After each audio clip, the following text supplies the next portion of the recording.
Quer ganhar uma GPU de graça? Até eu que sou mais bobo, né? Mas enquanto isso não é realidade, a gente vai usando a GPU de graça de quem possa nos fornecer. No nosso último vídeo aqui do canal, eu usei o LM Studio, que é um aplicativo local para você baixar da internet modelos de linguagem e também outros modelos, não só de linguagem, mas também de visão. Outros tipos de modelo também são capazes de rodar no LM Studio. Você tem a opção do Ollama, do Llama CPP, só que todos esses têm um problema, que é a necessidade de você ter uma GPU local, nem que seja de nível doméstico como a minha. Mas olha só, qual que é o grande problema? A maior parte das pessoas não tem uma GPU capaz de rodar esses modelos, nem com todos os hacks que são possíveis aí para facilitar. Qual que é a solução então, pessoal? Bom, para rodar de maneira paga, a gente não precisa nem de procurar muito, porque os anúncios chegam para a gente toda hora, né? Pagando a gente consegue qualquer coisa. E gratuitamente. Então, hoje eu vou te dar uma opção e no próximo vídeo talvez eu te dê mais uma segunda opção, tá? A segunda opção seria usar o Google Colab. E hoje a gente vai usar uma GPU da NVIDIA. Então, para nível de desenvolvimento, eles fornecem GPU gratuita. Talvez você não soubesse disso. O Google Colab também oferece, mas eu ainda tenho que testar se você consegue fazer um acesso programático da sua própria máquina, fazer uma requisição à API, ou se você tem que estar ali naquele momento rodando o notebook no Google Colab, porque isso é bem limitante. Agora, na NVIDIA, a gente consegue fazer chamadas programáticas, então você pode ter um script Python rodando na sua máquina, que tem ali um cron job, que é uma tarefa agendada, e determinado horário ele vai lá e vai fazer aquela chamada, sem você precisar de estar ali com o notebook aberto e tal, nada disso. Olha só, dá uma olhadinha no notebook que eu preparei para a gente aqui, para você ver como que a gente vai usar uma GPU de graça da NVIDIA, o tanto que ela nos permitir usar, né? Porque eu não sei qual que é o limite disso, eles não colocam lá no site, só colocam que para desenvolvimento, então não para produção. Então deve ser um consumo de nível razoável. Aqui está o notebook que a gente vai explorar daqui a pouco, mas antes disso, vamos dar uma olhadinha lá no site build.nvidia.com. Lá que tem a lista dos modelos. Olha só, tem vários modelos aqui bacanas e olha só, Minimax M2, tá? Esse aqui é bem bacana mesmo. É um dos mais recentes e é um dos mais potentes de open weights, né? Não é open source, é open weight. Eu não sei se o Minimax tem o código disponível, mas pelo menos os pesos estão disponíveis, né? DeepSeek 3.1 términos também são modelos muito potentes. Olha só, até criação de imagem com Stable Diffusion. Não sei se tem outros modelos de imagem aqui mais recentes, né? Olha lá, o Kimi K2. Então, o que eu preparei aqui hoje? O GPT-OSS de 20 bilhões de parâmetros, que é o mesmo modelo que eu rodei na minha própria máquina localmente no nosso vídeo passado, tá? Primeira coisa que você tem que fazer é fazer o seu login aqui no site da NVIDIA. Você precisa fazer esse login, porque se você não fizer esse login, você não vai ter acesso a vários programas da NVIDIA, então é só você criar lá uma conta na NVIDIA gratuita. Você precisa dela para baixar a codecs, se você tiver drivers, né, se você tiver uma GPU, mas é só criar aí a sua conta na NVIDIA. Você vem aqui em View Code e aqui você pode gerar a sua API. A minha já está gerada aqui, eu vou copiar ela, mas aí você tem aqui a API de Responses e Chat Completions. Eu copiei esses códigos lá para o nosso notebook, tá? E dei aqui uma customizada nele. Então isso aqui é a mesma coisa que um input, mas se eu digitasse aqui input, digite sua senha, eu ia colar a senha aqui e você ia ver. Vamos rodar aqui, eu vou colar a minha chave de API ali, vou instalar aqui no meu computador esse pacote da OpenAI. A gente não vai fazer a chamada para a OpenAI, olha só aqui, a gente vai fazer a chamada para um URL, né, para o endereço de API da NVIDIA, passando aqui a chave de API que a gente copiou lá, tá bom? Para a gente usar aqueles outros modelos, por exemplo, o Minimax, até aqui seriam todos esses passos. Na hora de fazer a chamadinha aqui para Responses, então tem o Responses, a Chat Completion, a gente vai passar aqui o modelo, então eu poderia trocar aqui para o Minimax, tá? Vou fazer aqui com o do GPT-OSS, que é aquele modelo que a gente rodou localmente no último vídeo. Realmente não dá para ir para a produção, porque olha só a moleza que é, já tem mais de 10 segundos e não respondeu aqui. Qual foi a pergunta? Foi uma perguntinha muito simples sobre explique o que é a fotossíntese. E por isso eu coloquei aqui o esforço de raciocínio baixo. Então eu espero que ele responda de maneira sucinta. Eu copiei e colei aqui a resposta do GPT-5 para a gente comparar. Olha só, já tem 50 segundos e ainda não respondeu. Então eu vou interromper, aí eu vou reiniciar então o kernel, porque a busca lhe demorou demais e não retornou nada ainda. Colar a chave de API, rodar ali, instalação, inicializar o cliente e fazer a chamada. Agora veio rapidinho, ó. Então já vi que não serve mesmo para produção, porque às vezes você faz a chamada, demorou mais de 1 minuto, eu tive que cancelar a execução e fazer novamente.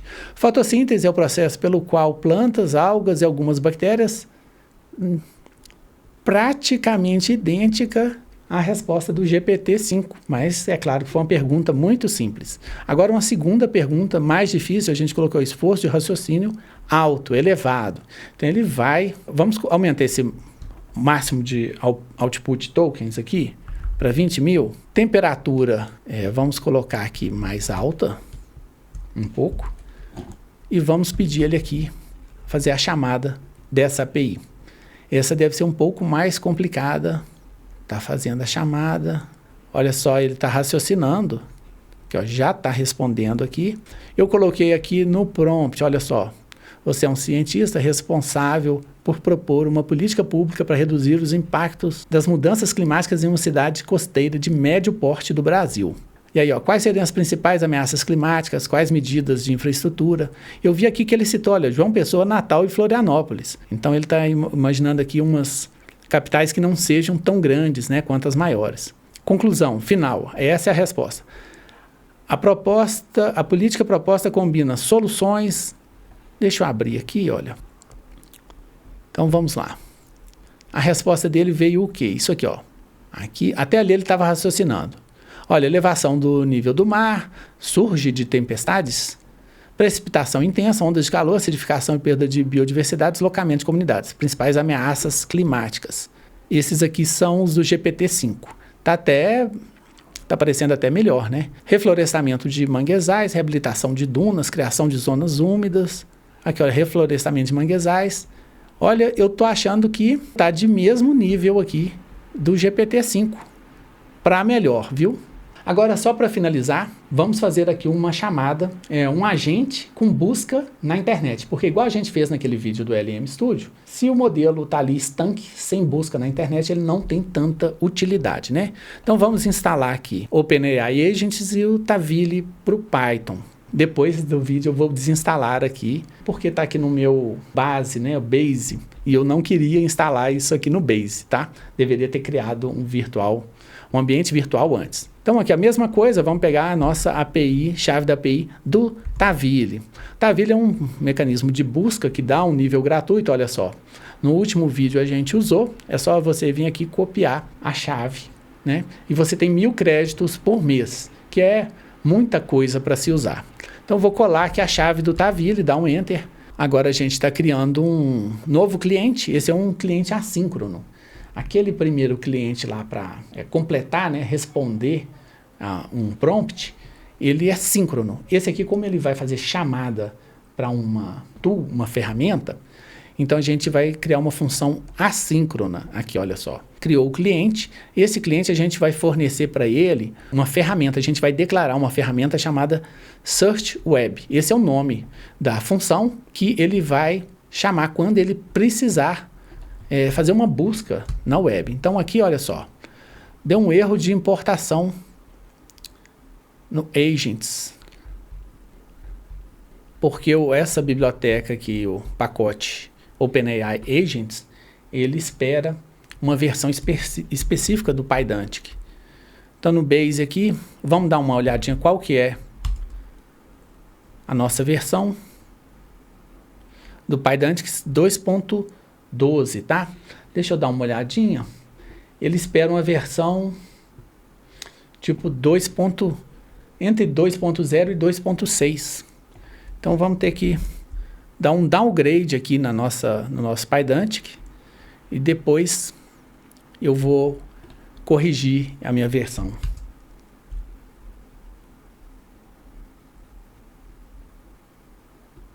Vou ter que reiniciar lá. Bom, vamos dar um restart na kernel aqui. Instalar o OpenAI, já está instalado. Pip install, não precisaria. Pip install aqui também, não precisa, que a gente já instalou.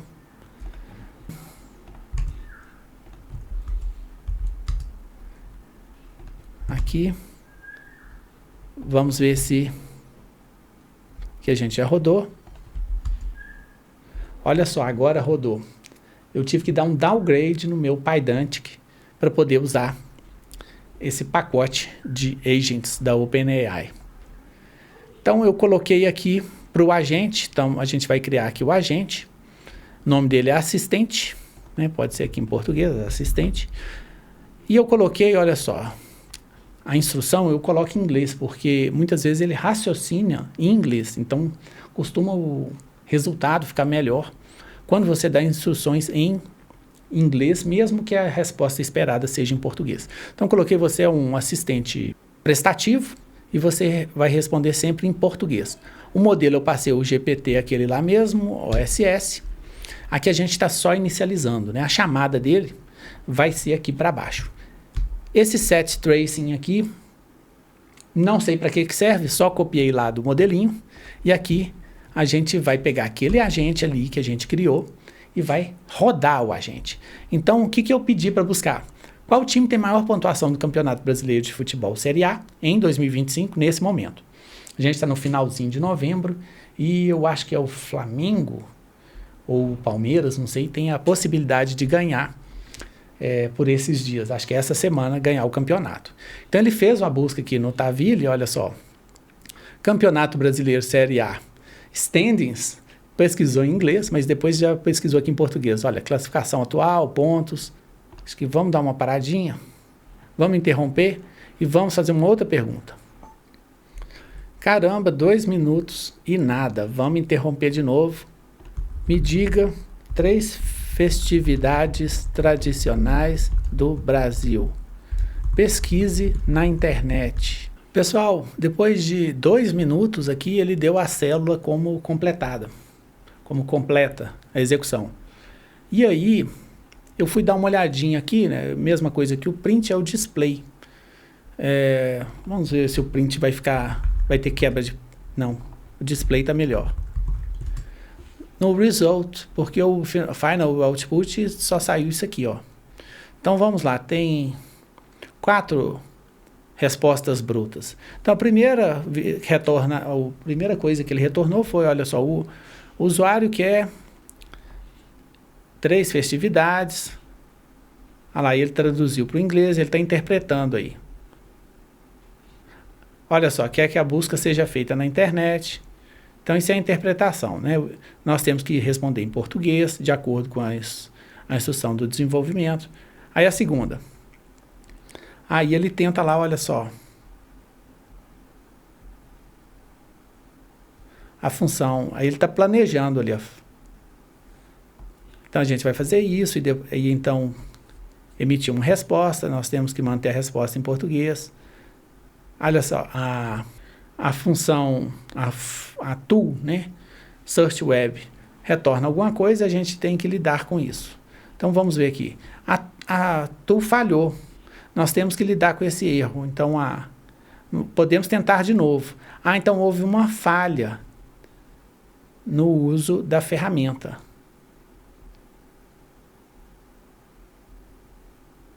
Então aqui está falando, olha só, essa foi o query, o ID da chamada, o name. E vamos ver qual foi o erro que deu. Bom. Aí tentou chamar novamente. Olha lá. A tool retornou um erro. O dicionário, o objeto, não tem o atributo results. Ok. Aqui tem um debug aqui, né? Então, esse foi aqui o resultado. Ele não está respondendo dessa maneira aqui esperada. Qual que é que não tem result?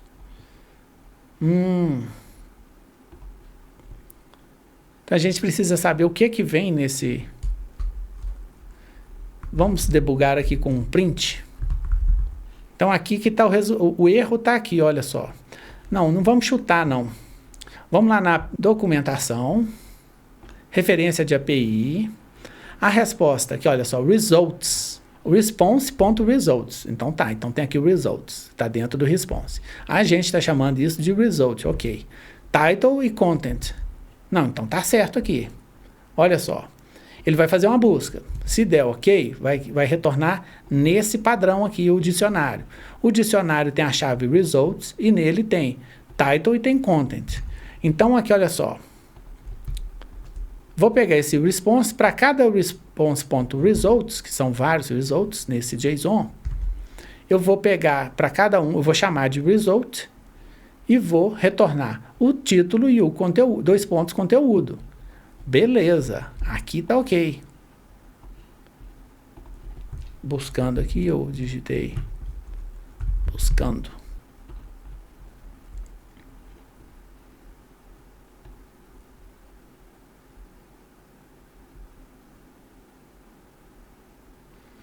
O dicionário, o objeto dicionário não tem atributo results. Como não? Tem que ter, lá na API fala que tem, deve estar dando um erro aqui na query. Print response. Vamos dar um print aqui. Então vamos declarar novamente isso ali e vamos rodar aqui para ver o que é que está pegando. Não, tá com problema. Aqui, declarei e vou adicionar aqui.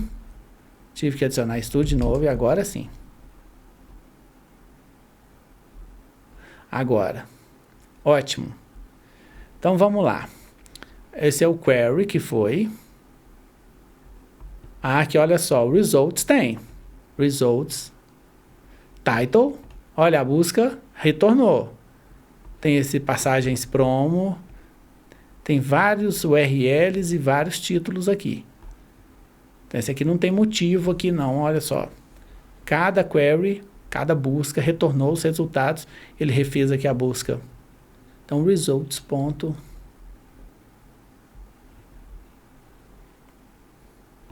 Caramba! Ó, para finalizar o vídeo, eu vou retornar o JSON bruto, tá?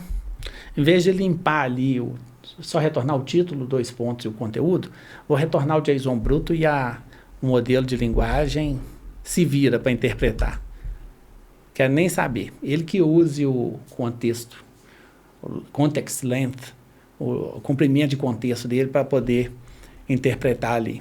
Então vamos lá. Buscou.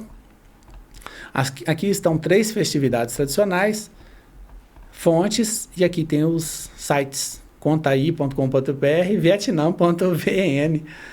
Essas 3 celebrações: Carnaval, Festa Junina, Festival de Iemanjá.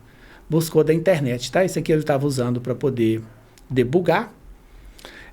Qual que é o problema aqui? Aqui, para economizar o context length, o comprimento do contexto, eu estava tentando retornar com aqui, ó, results.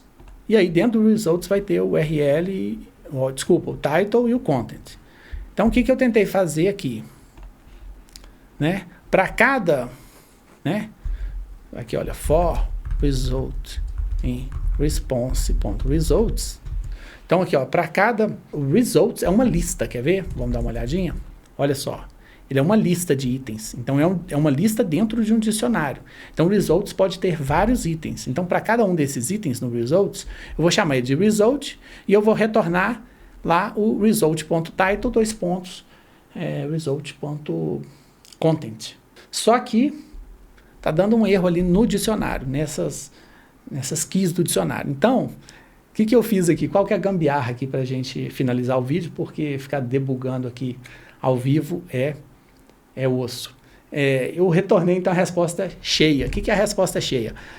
O JSON contendo query, answer, images, results. Esse JSON, do jeito que veio, eu passei para minha LLM e aí ele conseguiu aqui rodar. Então, o que a gente teve que debugar aqui? Versão do Pydantic estava dando erro. Isso você vai ter na vida real, então tem que debugar. Então eu tive que fazer um downgrade no meu Pydantic. Por isso que a gente cria um ambiente virtual e já instala as dependências próprias para aqueles pacotes que a gente quer rodar.